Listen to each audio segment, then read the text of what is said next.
Rio de Janeiro, one of the most iconic cities in the world, bustling with more than 6 million people. But in the middle of it, there's a natural wonder which makes it like no other. I'm Joseph Roy, the Darwin Leader from India. As part of the Darwin 200 project, I'm visiting the Rio de Janeiro. And here in the city of Rio, what I'm seeing is not the city, but beautiful forests of the Tijuca National Park.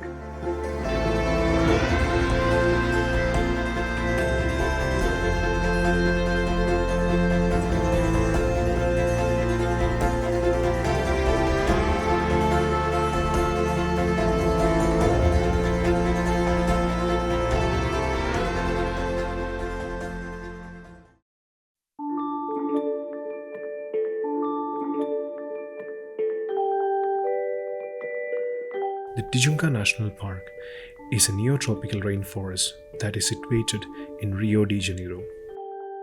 Once part of the Atlantic rainforest, now it has become an isolated patch due to the urban sprawl. Tijuca National Park is the smallest national park of the whole country, but in contrast is the most visited one, mainly due to the Christ, the statue, but not only. And it has around 4,000 hectares. It's situated in Rio de Janeiro city and represents a real important Atlantic forest remnant for the city. This one island of forest in the middle of Rio is connected to more than 2 million people of the city. Cities create an increased heat zone around them, which we call an urban heat island. These islands of heat not only affects the lives of humans, but also changes the whole climatic structure of the area, leading to extreme climatic events. During the 18th century, Rio was faced with an extreme water shortage, and the advisor of the empire decided to go for a permanent solution rather than solving it there and then. That solution was the Tijuca National Park. This part of Rio de Janeiro city, from 17th to 18th century, used to be coffee plantations. So what we see as forest, most of it were coffee farms. So they deforested everything. This causes, of course, massive extinctions of fauna and flora. But not only this, this also changed the water dynamics in the whole city, and this affected the water supply in the city that was below the mountain. From creating rules to prevent buildings above an elevation of 100 meters and replanting more than 300 hectares of land, they created the Tijuca National Park, which has more than 4,000 hectares of lush green forest now.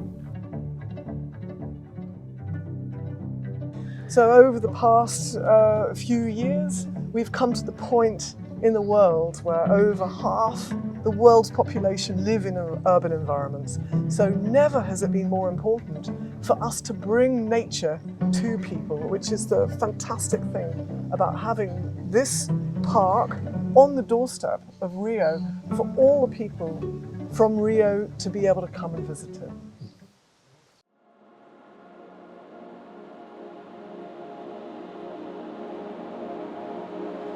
Atlantic forest biome was the most occupied biome in the whole country because the Portuguese started their colonization by the coastal part of the country. Nowadays we have 80% of the remnants has less than 50 hectares. So most of them are really small, and they are islands of forest surrounded by agriculture or urban matrix. And this causes massive defaunation in those areas. So nowadays we have some forests that have no fauna inside, or at least the biggest fauna is missing. If you consider the mammals, Tijuca National Park has 1/3 of the expected species that should be here if you don't have this island of forest.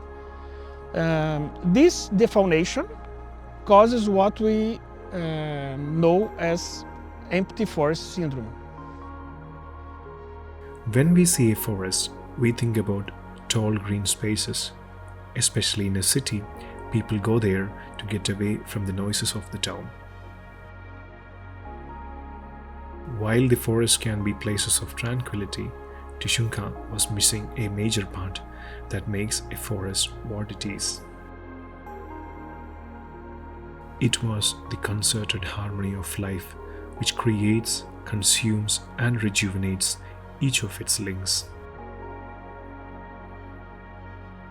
And this is when Refauna decided to make a change to the situation. They decided to recreate the links that were missing in the forest to make it from an empty one to a fully fledged celebration of life. Brazilian tapir, blue and yellow macaw, Red humped agouti, yellow-footed tortoise, brown howler monkey.